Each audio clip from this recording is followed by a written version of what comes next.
Escuchando bien, ¿no? Mencioné el mito o la leyenda de Rómulo y Remo, uno de los fundadores de la ciudad de Roma.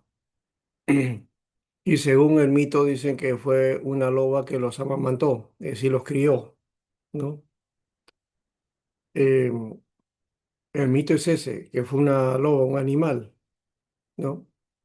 Pero no creo que haya sido eso real, ¿no? Un animal no, no cría bebés, ¿no? Es posible, pero en fin.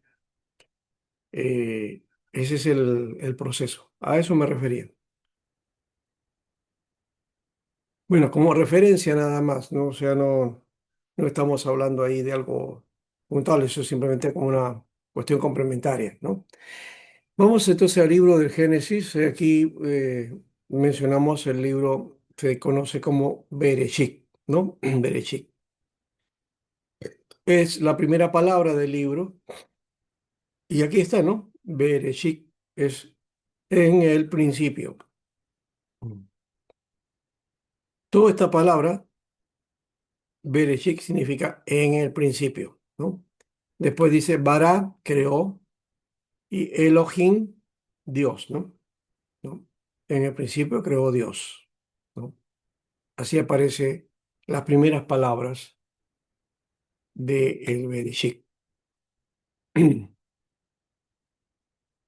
Los rabinos judíos le pusieron ese nombre, ¿no? Bereshit. Significa en el principio. El vocablo Génesis más bien procede del griego, ¿no?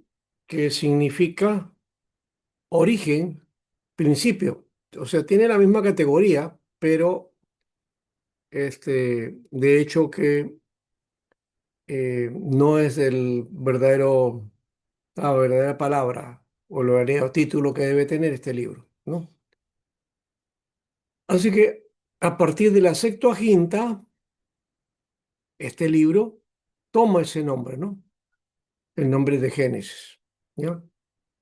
Entonces, Génesis no es un nombre bíblico, básicamente, ¿no? No es una palabra bíblica, es una palabra puesta por los autores de la Septuaginta o los de que usaron la tradición, ¿no? De la Septuaginta, ¿ya?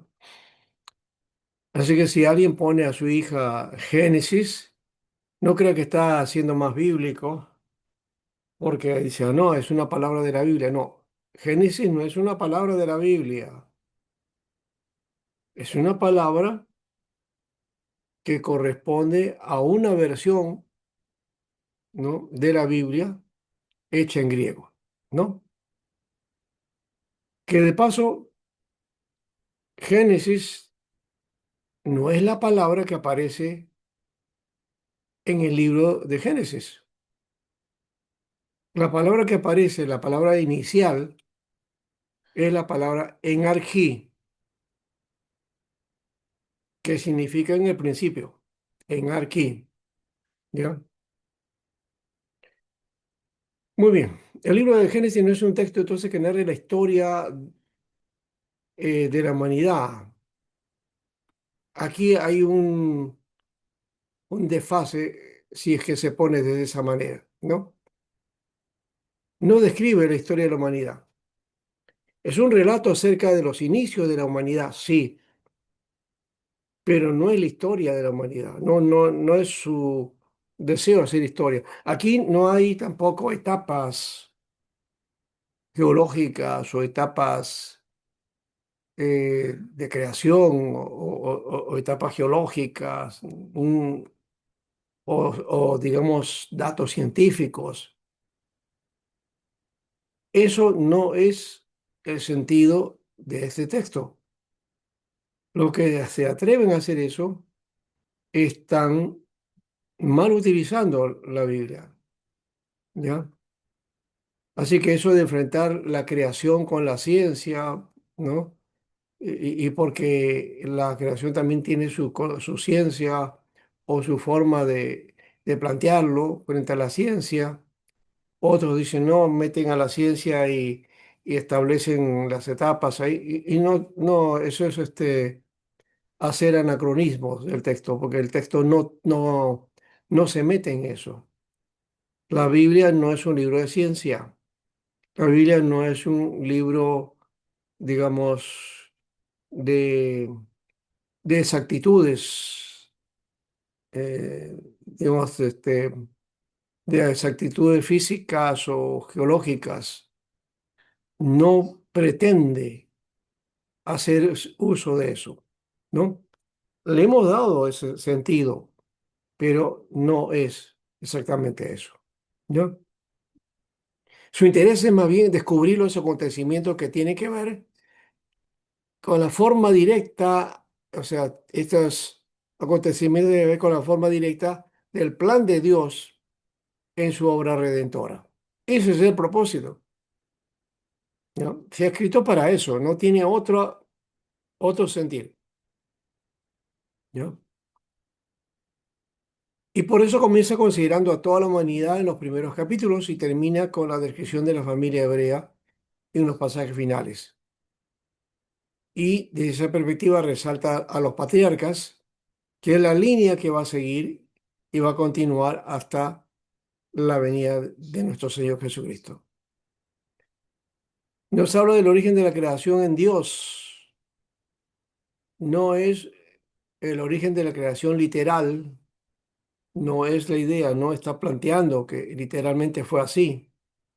Hay mucho de alegorías en esa creación. Y por otro lado, hay un propósito para la humanidad, ¿ya? Un propósito para la humanidad, ¿no? Por eso dijimos, es el libro más humanista que hay, ¿ya? ¿Cuál es el propósito para la humanidad? Que ande en sus caminos y le sirva, ¿no? Que ande en los caminos del Señor y le sirva. Ese es el propósito.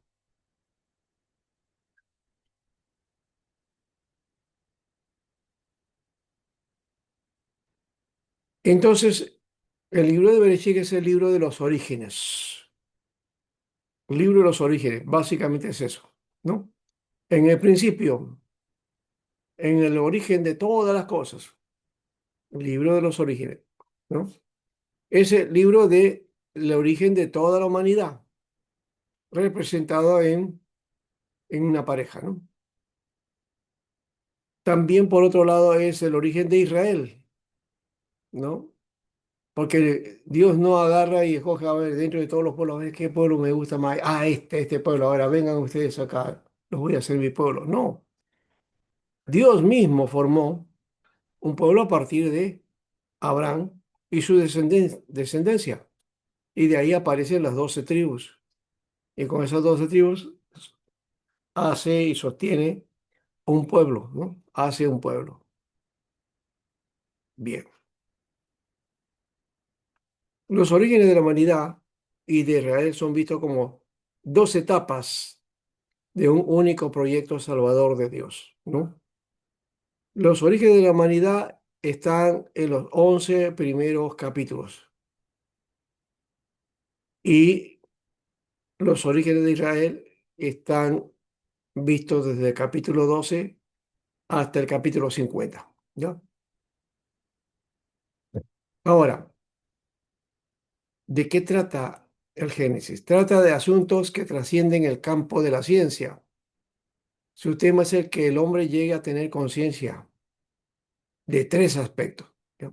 Trasciende el campo de la ciencia, lo hemos dicho, o sea, está más allá de eso, o sea, no es un libro de ciencia ni tampoco argumenta y trata de buscar ni tampoco nos da datos científicos. No es el sentido, no es el propósito.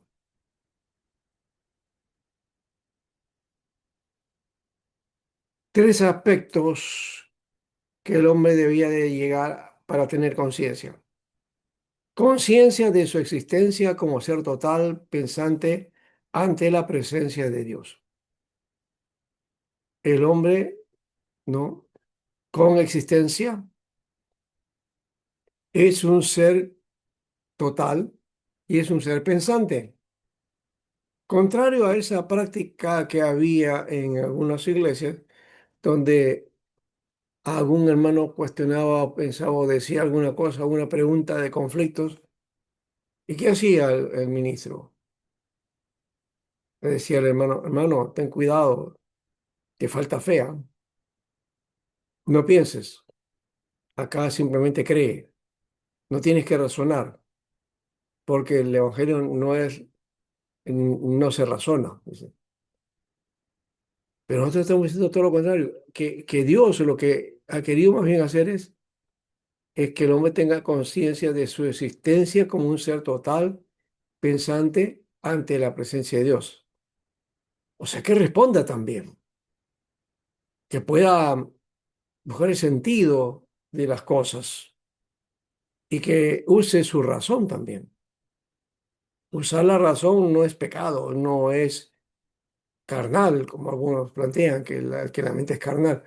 No, lo carnal es la tendencia al mal, al pecado, la naturaleza vieja, eso está mal. Pero razonar, pensar, no. Entonces, esa es la primera. La segunda es conciencia de su dependencia de Dios, que sea consciente de que el hombre depende de Dios, que su vida pertenece a Dios, que nada le pertenece. ¿Mm? Su vida misma no le pertenece, le pertenece a Dios. Él, si quiere, en un día posterior nos la quita, si él quisiera. No depende de nosotros. No es de, Señor, ya puedes darme más. No. Se ocurre una vez en la Biblia, una sola vez. Y eso que me parece que eso es una prueba, ¿no? El ángel vino y le dice, ah, prepárate para que te vayas ya. Y él oró ahí mismo, que rey, ¿no? Ezequías, ¿no? Y ¿y qué hizo? Dice que se le dio 15 años más. Yo no creo que se le haya dado 15 años más, sino que estaba en el propósito, el Señor tenía esos 15 años, sino que los puso a prueba, ¿ya? Porque Dios no te añade más, ni menos, ¿no? Es decir, no te quita más tiempo ni te da más tiempo. Las cosas ocurren tal en su propósito, ¿no? Y en el tiempo.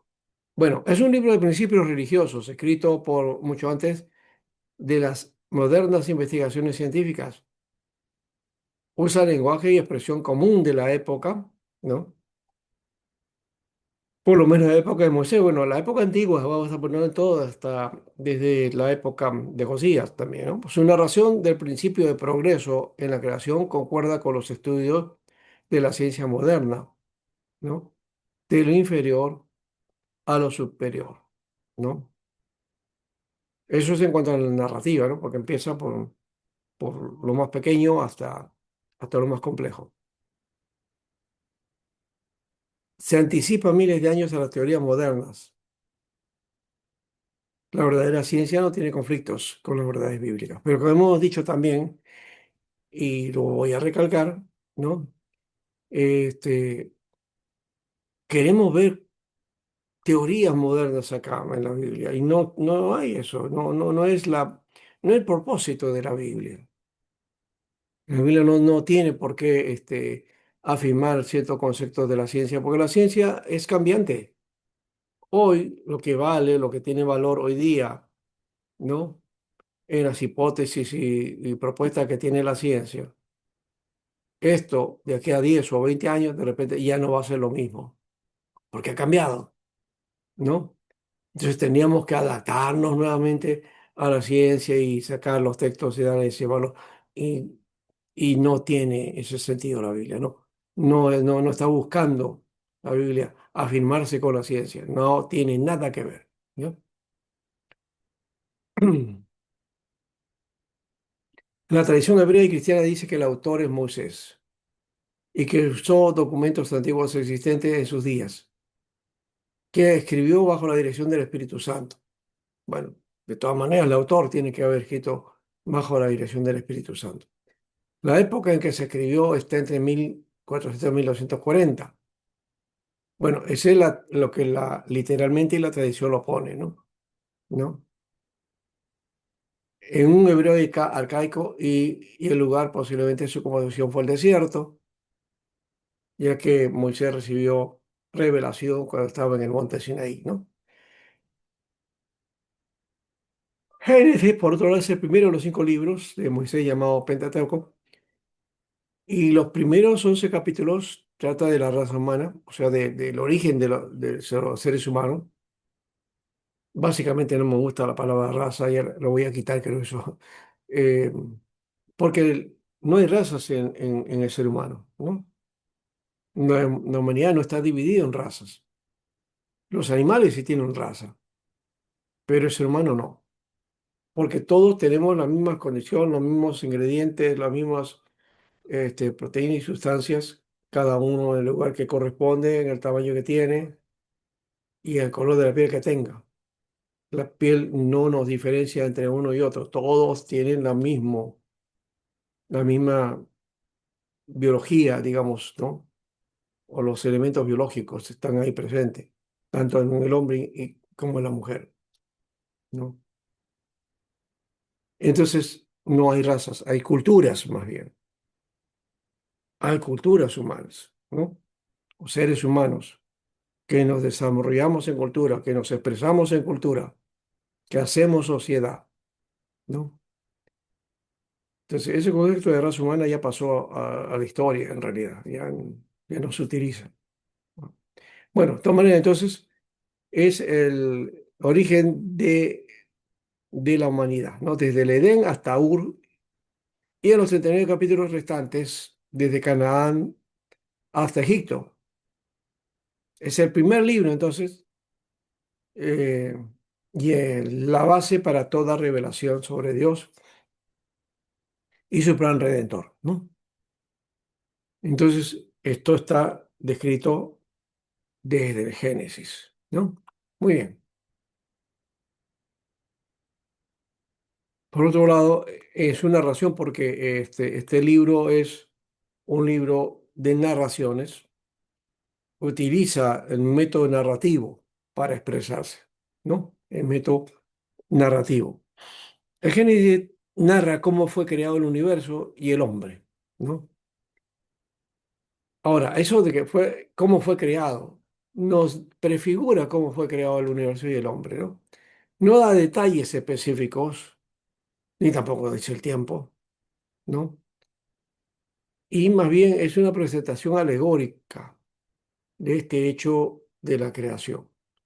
La idea de la Biblia no es plasmar los hechos creativos, describirlos en detalle, no, sino es mostrar que Dios hizo los cielos y la tierra, ¿no? Por eso el corolario, todo corolario sí se pone al final, aquí aparece al comienzo.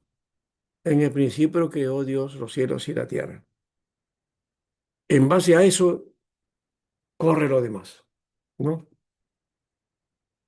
No es que Dios hizo los cielos y la tierra aquí y allá y el primer día aparece, el segundo, tercero, ya, porque, ¿por qué? Porque al principio creó Dios los cielos y la tierra. No, no es al final, está al comienzo, ¿no? Entonces, este, no es una historia de la humanidad como tal, sino que su contenido ha sido divinamente seleccionado para mostrar aquellos acontecimientos que tienen que ver en forma directa con el plan selectivo de Dios, ¿no? En su obra redentora para con el hombre. Es decir, los propósitos de Dios para la salvación, ¿no? Es por eso que se omiten incidentes históricos de gran importancia. No es un libro de historia, ¿no? No son libros de historia. No, su propósito no está tratando de describirnos historias. No ese es el plan, ¿ya? Y esto hay que verlo desde el lado oriental, porque nosotros somos occidentales y muy sistematizados, ¿no? ¿No? Buscando ese aspecto. El oriental es más especulativo. Bueno, no, especulativo es el occidental. El orientalismo es mucho más práctico, ¿ya? Más así, al plano, ya. Eh, ahora, el relato del comienzo resalta la humanidad y los primeros hechos y la forma en que trata Dios al hombre después de la caída de Adán y cómo a través de un hombre, Noé, y su familia da otra oportunidad, ¿no? Eh, y luego al poblarse el mundo, forma un pueblo a través de otro hombre, ¿no? Abraham. Y a partir de él forma una familia, la familia patriarcal, que luego da origen al pueblo de Israel, llamado el pueblo de Dios, ¿no? Eso quiere decir que Génesis revela al Dios del pacto de la familia patriarcal, ¿ya? Y ese concepto de familia, de paso, es otro concepto diferente al que nosotros utilizamos, ¿no?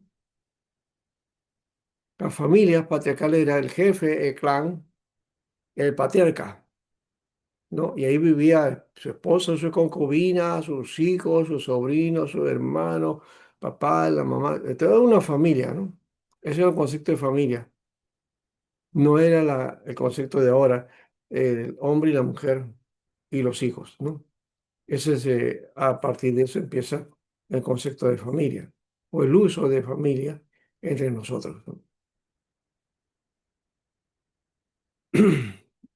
Vamos avanzando. Si alguien me avisa, por favor, si me paso la hora, ¿ya? Haga alguna cosa mejor.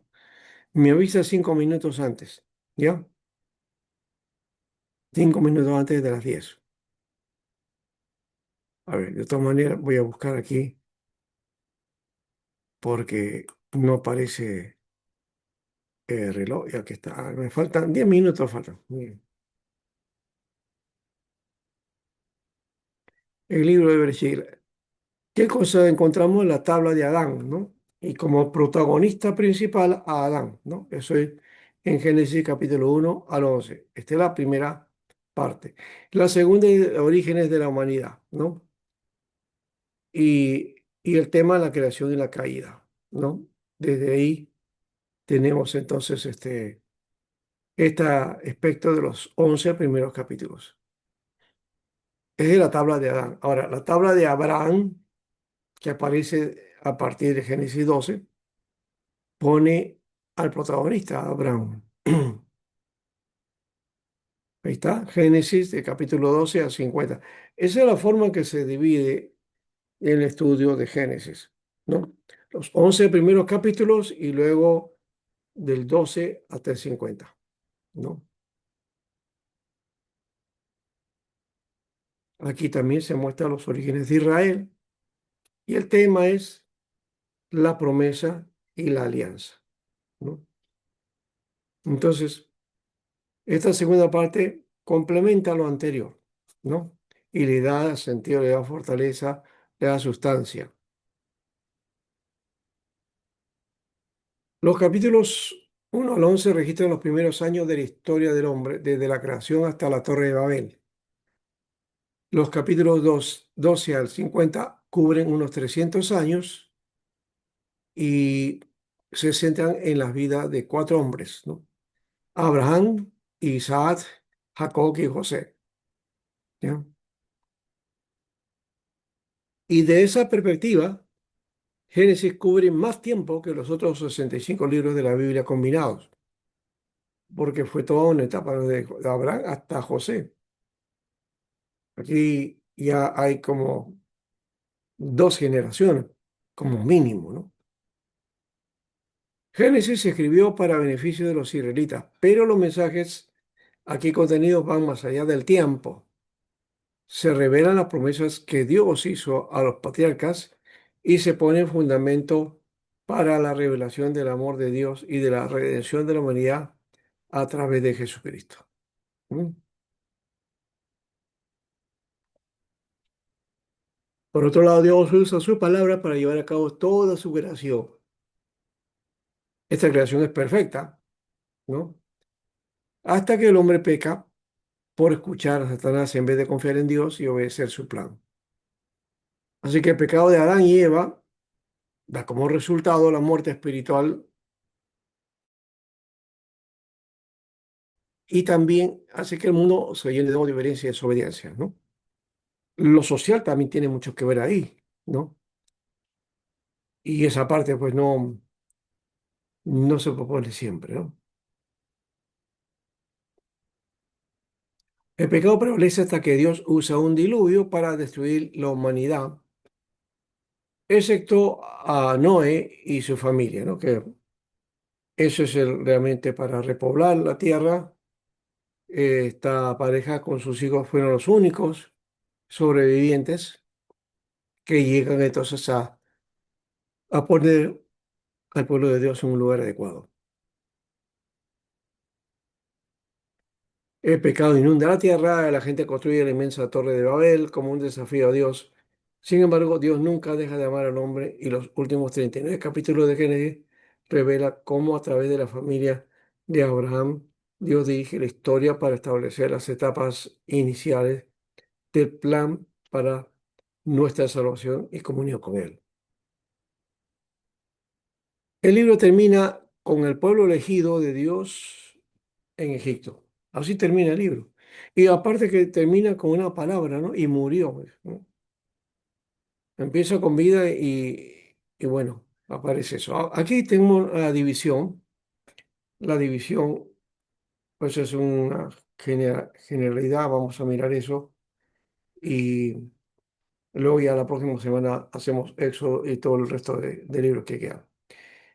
La creación está entonces los dos primeros capítulos, la caída es el capítulo 3, la, después de la caída al diluvio, capítulo 4 hasta el 5, el diluvio en sí mismo, capítulo 6 al 9, y del diluvio hasta Abraham, el capítulo 10 al 11.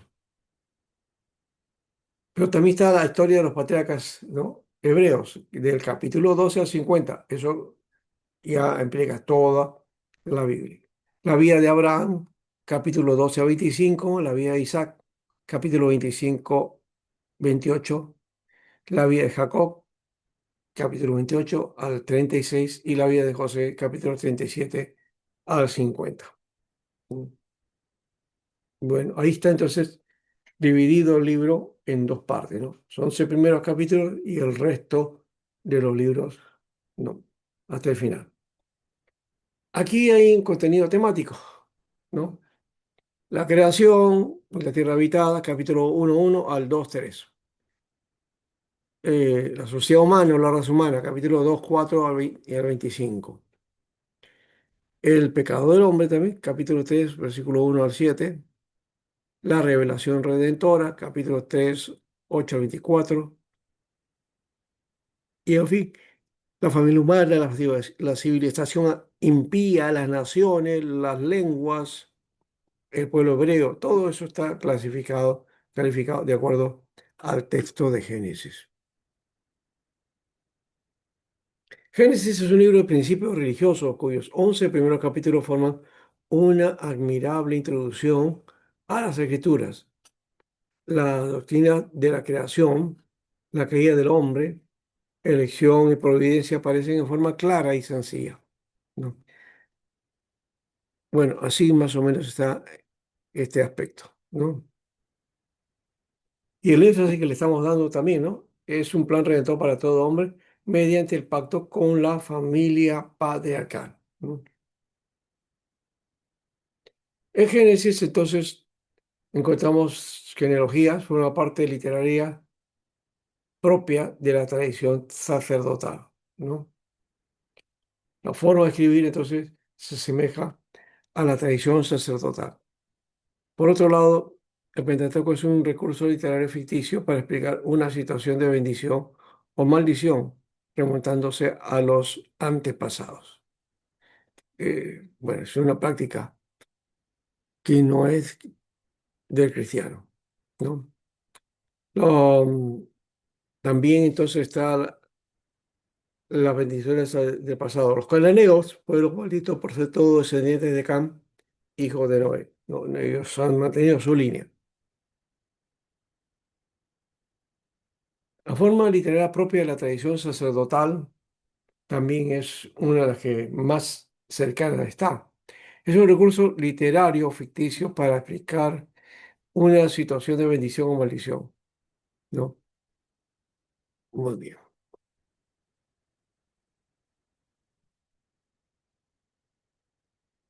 Ya estamos yendo casi al último. Y las narraciones, ¿no? ¿Qué narra estos libros? En los pasajes yavista y leoísta, pero también sacerdotal, que encuentra las narraciones, ¿no?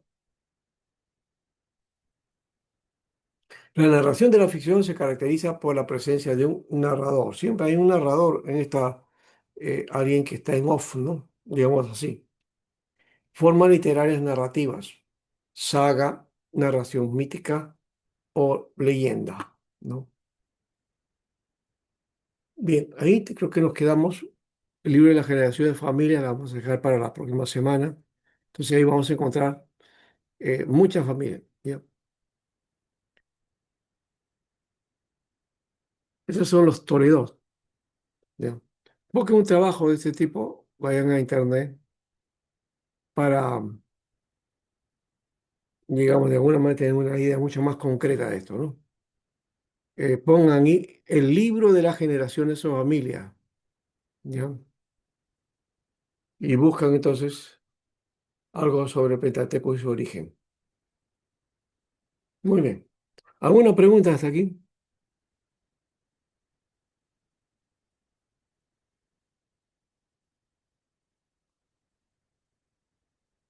Pastor, una consulta. Usted nos puede compartir, se puede, ¿no? Su PPT,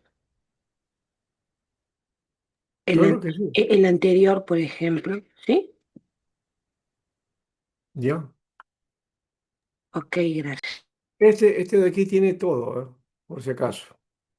Así que desde todas las partes de los manuscritos y todo eso, esto lo puedo dar. Bueno, yo lo voy a tratar de llamar mejor y para que ustedes lo puedan tener. ¿Ya? El pastor Alberto, sobre la tarea que menciona, es, dijo tema libre, ¿no? Pero igual es así para hacer en Sí, dentro diapositivas de o... dentro del sílabo hay los temas que podían ustedes trabajar. Pero bueno, este, lo que quiero es hacer una cosa ahora, ¿no? Eh, ir al internet y hablar sobre las generaciones en el libro de Génesis. Las generaciones en el libro de Génesis, ¿no? O sea, cuántas generaciones, qué cosa existe acerca de eso, ¿no? Que tiene que ver con las generaciones de los cielos y también con las genealogías de Jesús, que se conoce que también como los relatos de los relatos humanos o algo así, ¿no? Ya.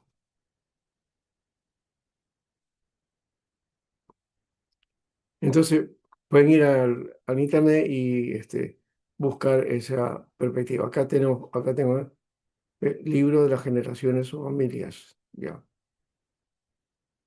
O simplemente ponen ahí Toledosh, Toledosh, ¿no?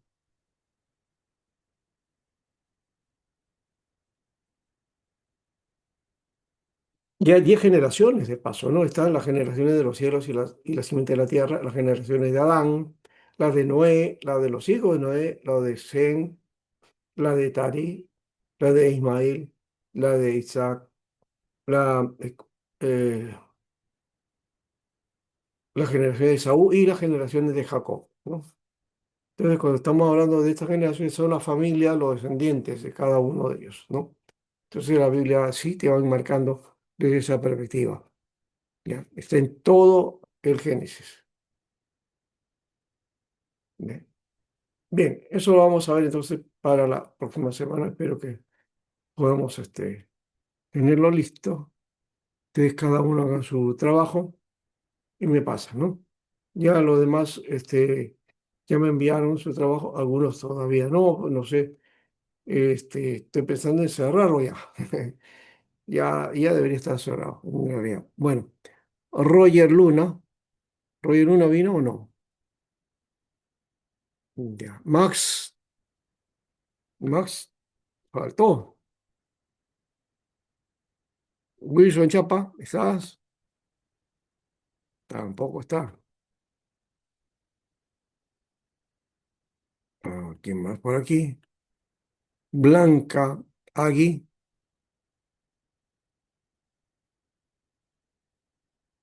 Blanca,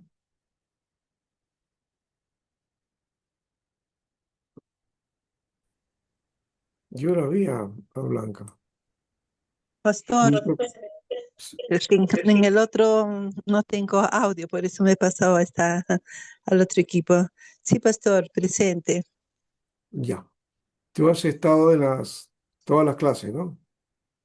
Sí, pastor. Ya.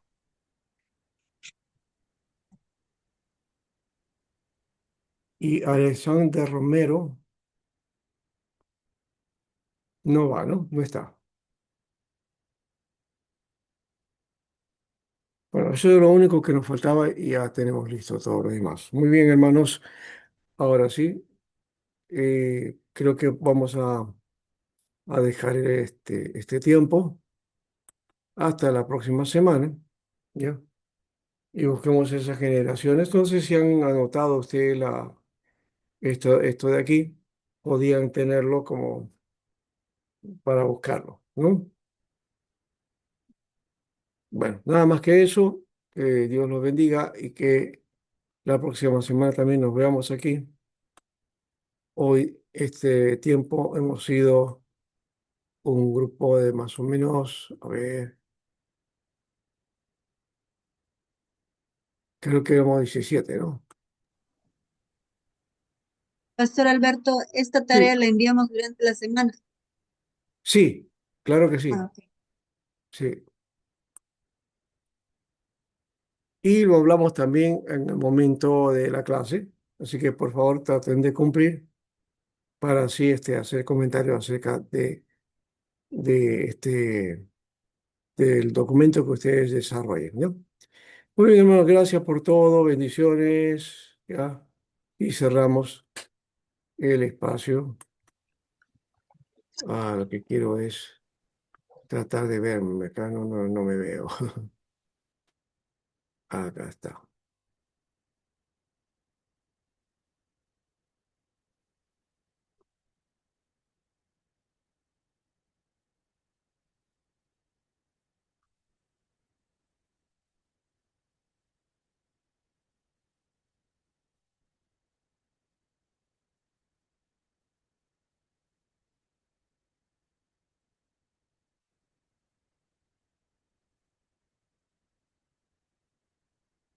Muy bien, creo que ya estamos para cerrar. Ahora sí, ya. Que si algo pasó, no nos veíamos. Ahora sí los veo. Bien, gracias, Asti, Blanca, Rosa, Dana. Dana está bien, ¿no? ¿Dana o Dana? Dana, ¿no? Muy bien. Fiorella. ¿Y quién más está aquí? Daniel, Cristian, Héctor Castillo, Corso, a ver quién es, porque no tengo en la lista este nombre. Y estoy, pastor, me llamó en la lista también y me dijo presente. ¿Sí? Bueno, Sí, pastor. ya correcto, está bien. Entonces se me pasó, entonces. Sherry, Alexander, Blanca, Kelly Avíncula,